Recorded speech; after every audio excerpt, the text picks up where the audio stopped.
Okay, tapos na tayo dyan sa Wave Alpha. Lipat naman tayo dito sa Rosie.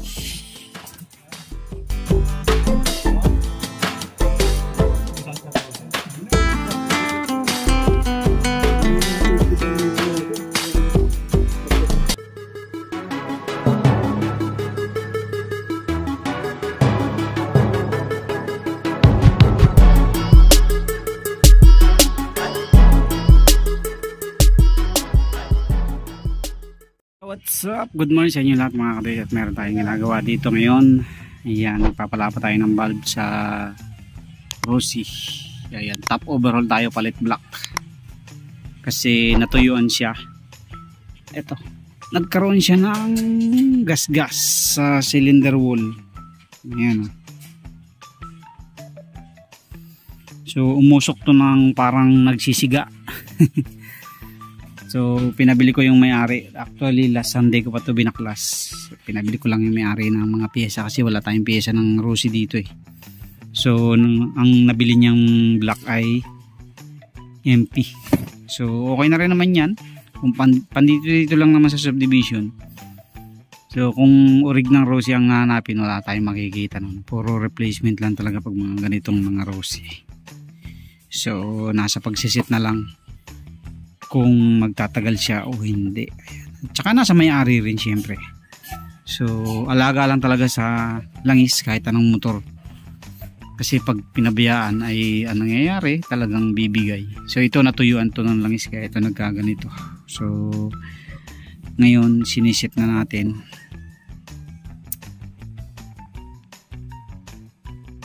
Yan, hindi ko na masyado ipapakita mga detalye. Mamaya na lang sa pagbubuo ito, papalapatin lang natin yung bulb. So marami naman na tayong video ng pagpapalapat ng bulb dito. Ayan. So lapat na yung intake, itong exhaust na lang.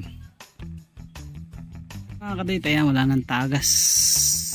Ayan o.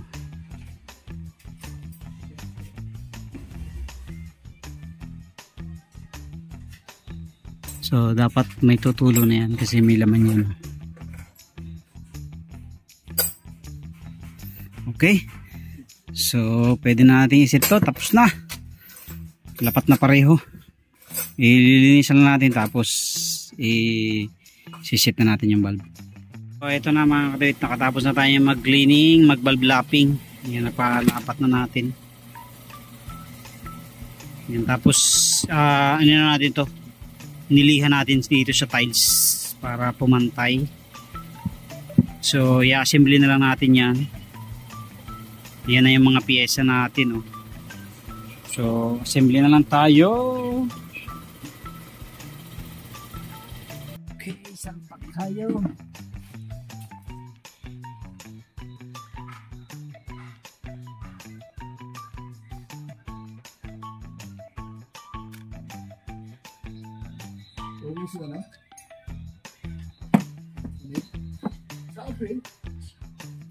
Nilam na kung kailan ang ano, ibig niya yung battery kapatid. Kung dumating mamaya, kamo ko kung makikipag-living kayo, abot na dapat habulin mo yung linggo. Dahil tapang living dito, Martes. Lunes yung ano, last night. Prepare Lunes.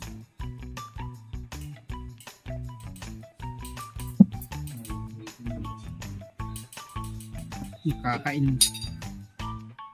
Isinagad yung sarili na bisyo. Sa ano niya, pero may sa duty dyan. Panggabi? Lagi ka panggabi. Isa pag wala ko siyang karibig, siyempre, kailangan panggabi talaga, straight siya. Hindi yung ito, minsan, mas nandun na naman. Dalawang araw.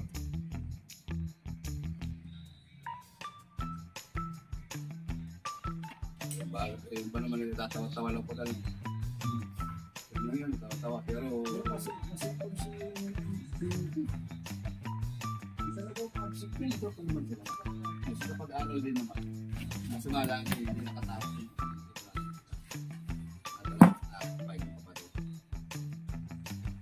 Hindi na Bait naman yan, sina Kevin. Wala naman problema yan. Tahimik lang yan.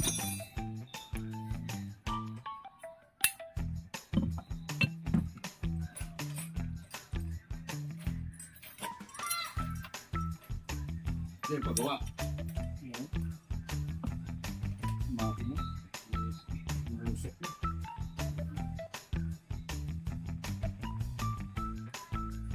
So yun, matagal na rin yun. Alam mo. Ano na mo? Pero pag ano, yung nakuha pa. Ngayon lang kasi may nagpakasyon. Bago lang nakaalis sa klasyon na naman doon. Malaki mo yung anak, isang taon lang. Ay, isang ano lang ba kayo? Hindi. Kaya talang sa amin.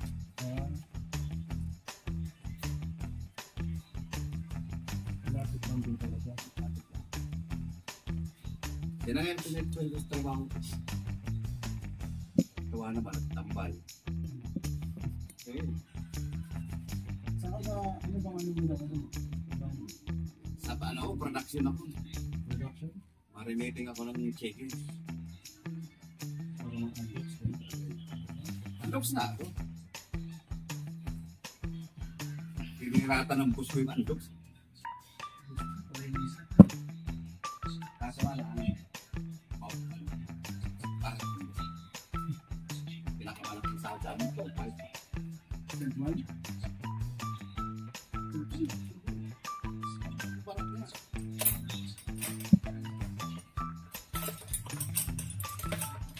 Hindi ka pa sumawad ng 40 eh. Isa pera natin yun? Hindi. Delta. Berang yan. October 2000. Sa pera natin. Mga nasa 26 siguro, 26. Line. Eh, di kasi, 13. Ay, 13.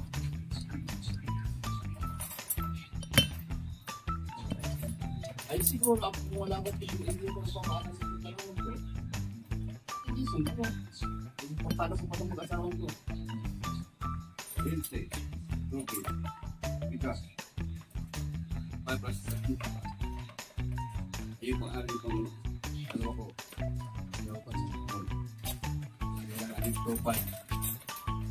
So ito pala, sisit na muna natin mga karit itong kanyang block. Kaya niyang piston. Para diretso na tayo.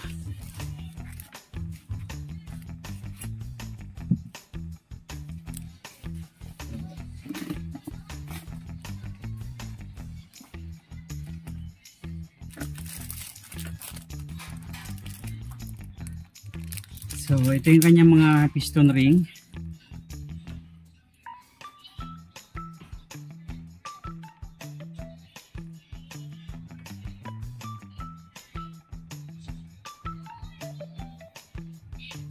So sa pagkakabit ng piston ring mga kaduit, kanya-kanya naman discard yan, pero mayroong standard din naman silang sinusunod.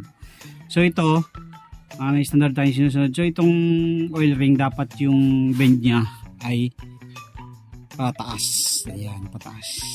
Ganyan dapat.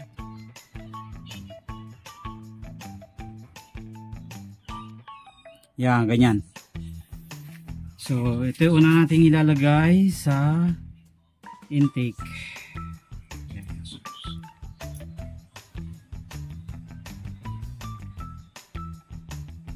Gitna ng intake. Ayan, then so sa intake siya nakatapat mga kaluit. Ganyan ang style ko rin. Ayan, dito gitna sa side. Tapos next natin ng ating oil ring. So dito yun, dito yung isa.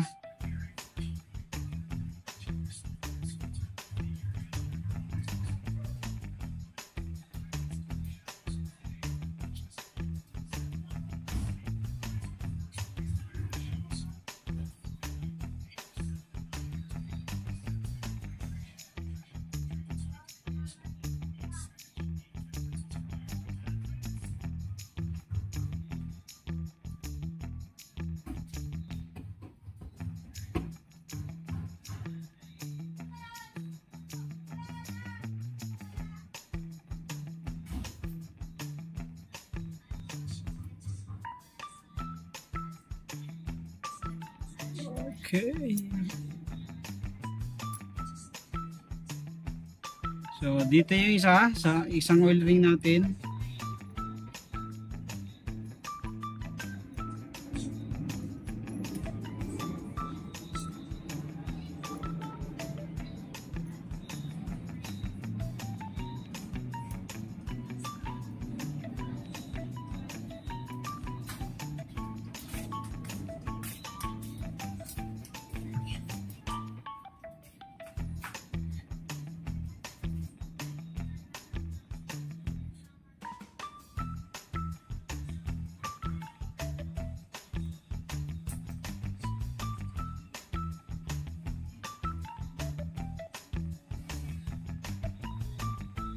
So dito mga kadroid, isang oil ring sa side.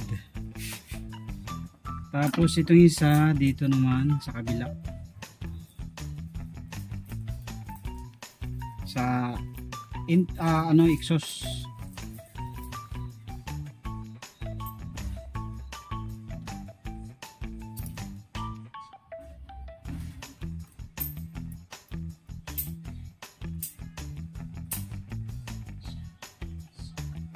Okay.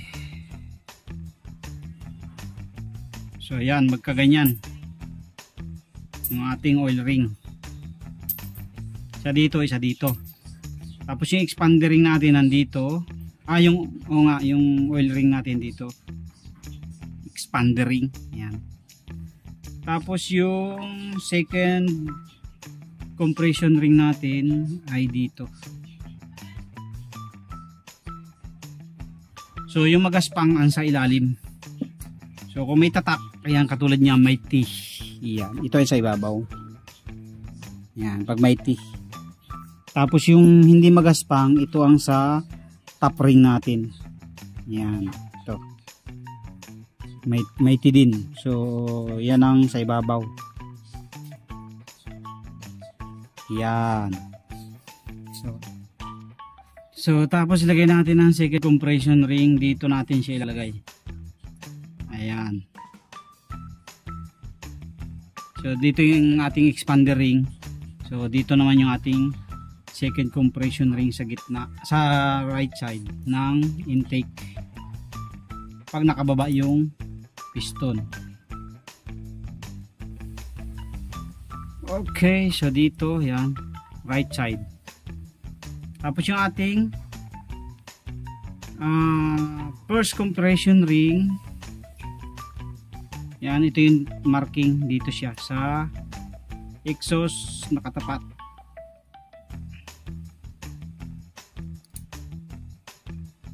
Okay, ayan.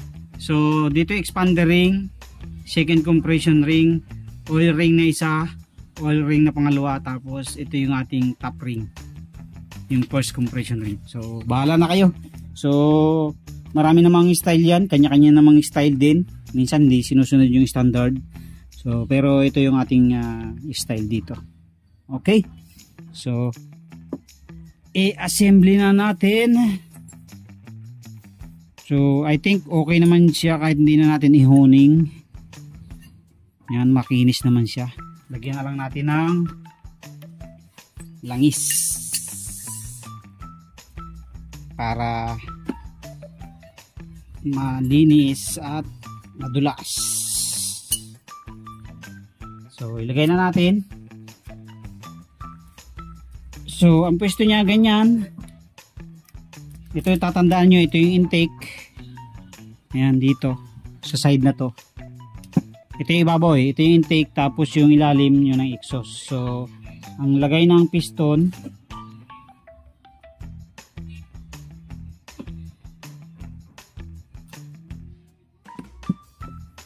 so ang lagay ng piston, ito yung intake, so ito yung sa ibabaw. So ganyan. Yan. Ilagay nyo na para hindi mahirap sa pagsalpak.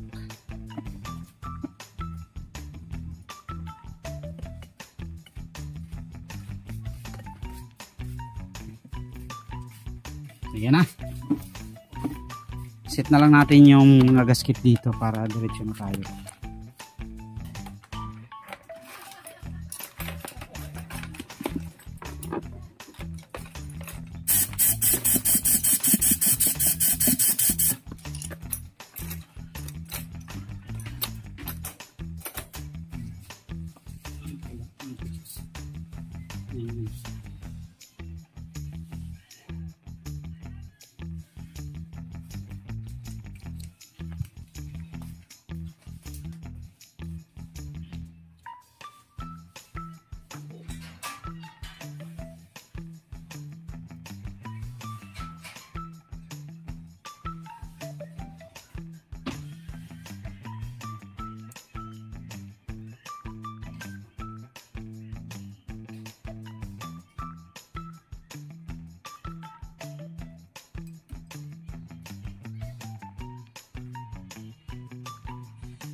nakalimutan yung piston lock mga kadit. Ito ang pinaka-importante.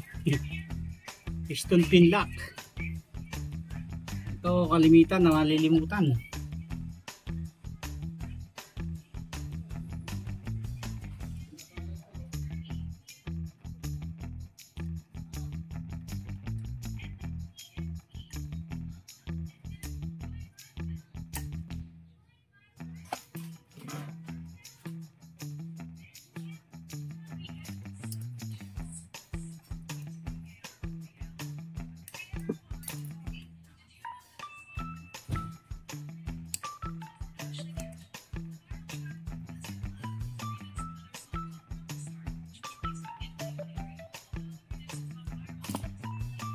Okay.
Okay, so yan na, naka-plaster na mga kadit. Magluluto muna tayo kasi mag-alas 12 na.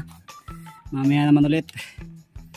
So at least naka-sit na yan. Madali na ikikabit yan mamaya. Mixture no? Ito. Jettings.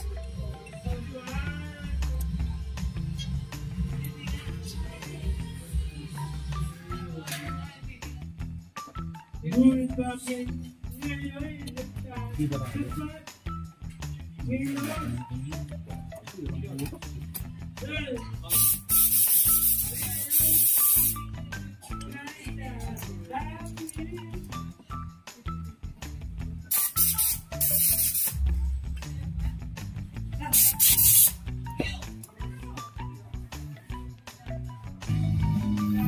So kailangan natin i-timing dito.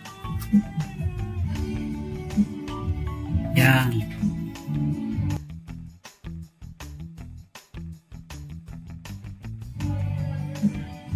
Mga kadit, naka-top dead center na tayo. Tapos naka-timing na rin doon sa kabilang side. So kabit na natin para mapandar na to.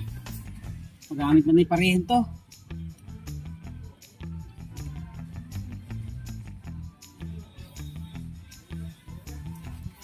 So sa pagkakabit mga kadawit itong timing gear kasama tong cams. So ito yung timing niya mga kadawit.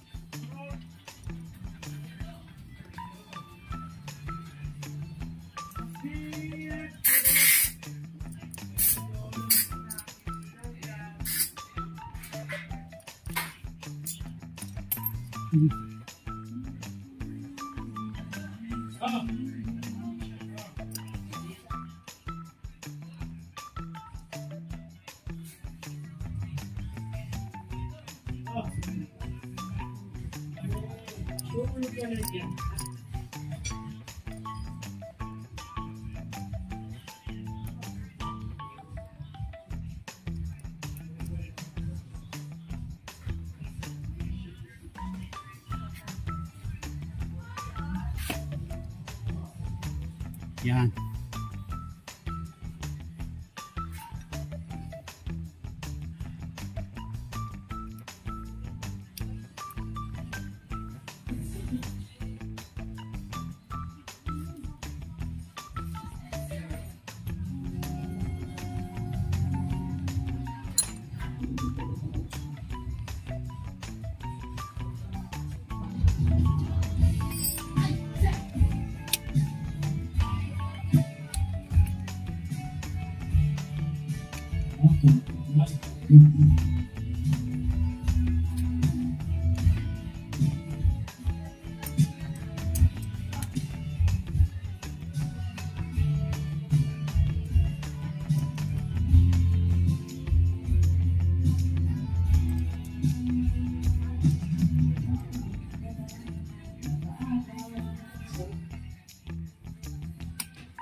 Ayan, yan yung timing ng Rusi. Andito yung butas na malaki, tapos yung dalawang butas na yan magkatapat siya. Yan. Dapat timing siya dito, tapat siya dito sa edge ng ating head. Tapos at the same time dapat naka-timing siya dito. Naka-T siya dyan, T. Kita naman yun naman yun dyan sa T. Na, kabit na natin yung ating tensioner, tapos mag-tune up na tayo.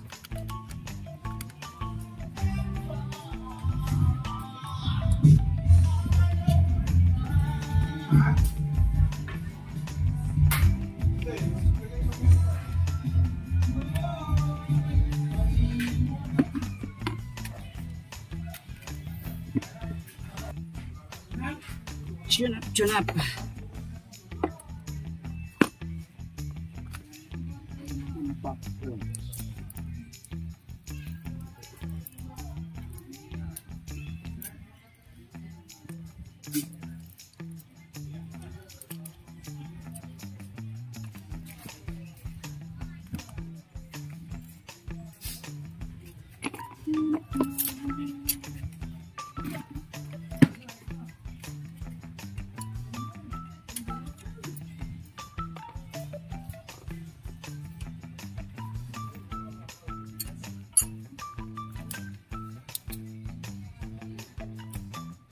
Anong gauge number niyan?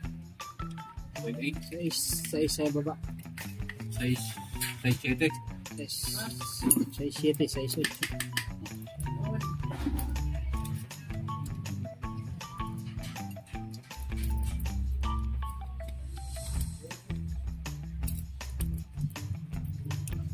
Ano, hanginan mo? Hindi sa buso ng gasolina bago hanginan mo.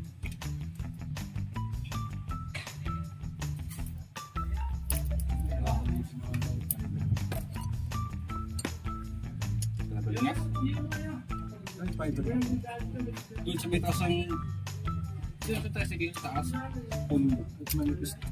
Hindi mo sakit-sakit yun dyan.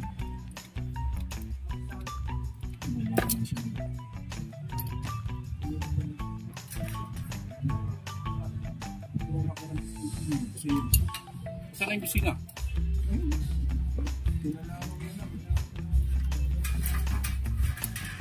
Nakikita ko na relay doon. Ano yun?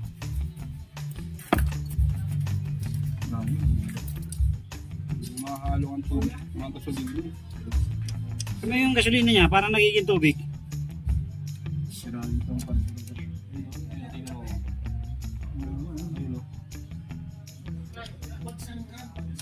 Wala nga, tubig na.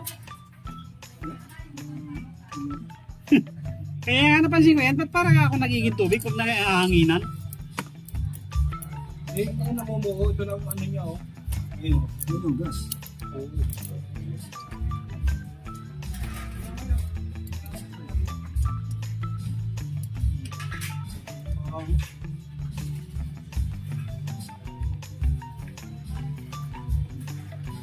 Pag nahanginan siya, parang may raming ethanol. May ethanol.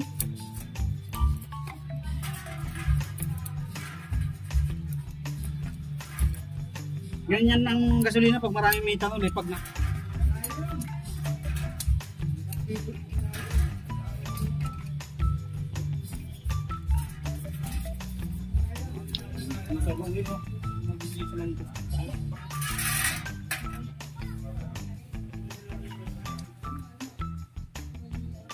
Buka mo kami.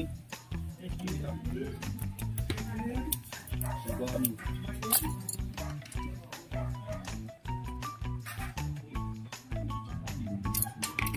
Okay. Ayan, sama-sama sila. So, ayos na mga kadit. Tapos na tayo dyan. Kabit na natin yung kanyang carburetor at saka yung head cover. Pre, yung cover na hugasan mo? So, ayan na. Okay na mga kadit.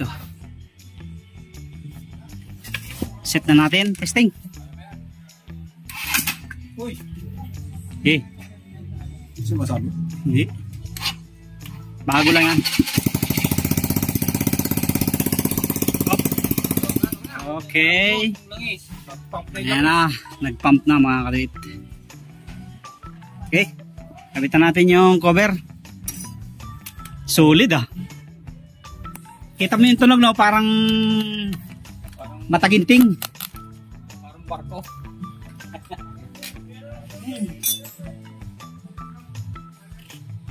Pang ano mo pre dito?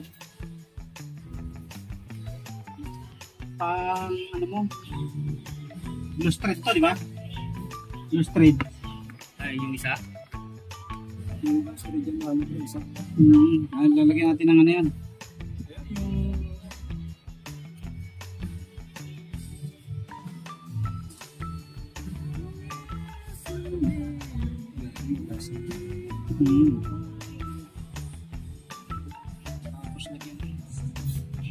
Cancel mo ulit pre ito mga ano.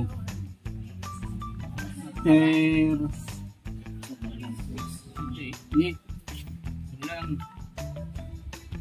Linggo, sinidi. Mga 2 linggo. Kasi bago yung block mo sayang. Sa kita sa starter. Para higa lang.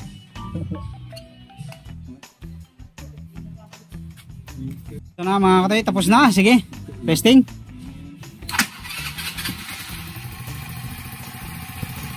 Kapala, kakabit pa pala yung cover. Huwag mo muna isadong bombahin.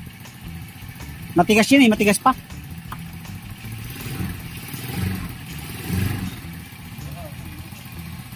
Tigas.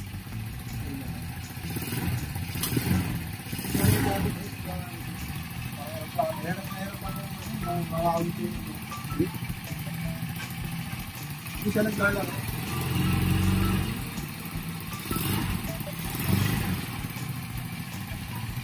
So yan na mga katay, tapos na tayo. At mayroon tayong isa pa, sunod do.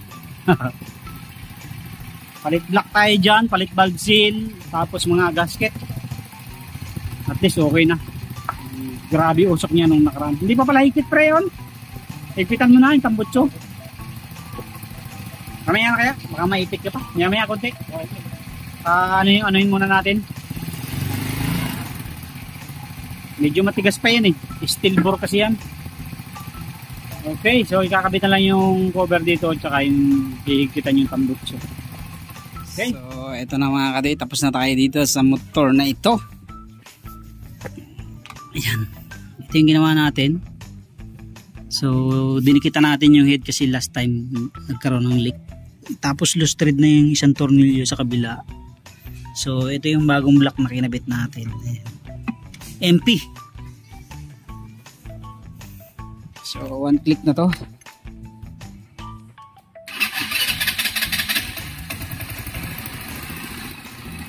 Tahimik na siya. Pang service lang naman dito yan sa loob ng subdivision.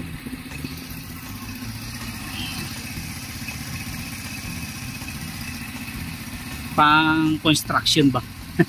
Service sa construction.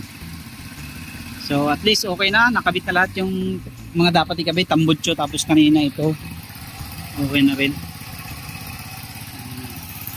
Ito yung nalustrid na isa na nilagyan natin ng nut sa likod.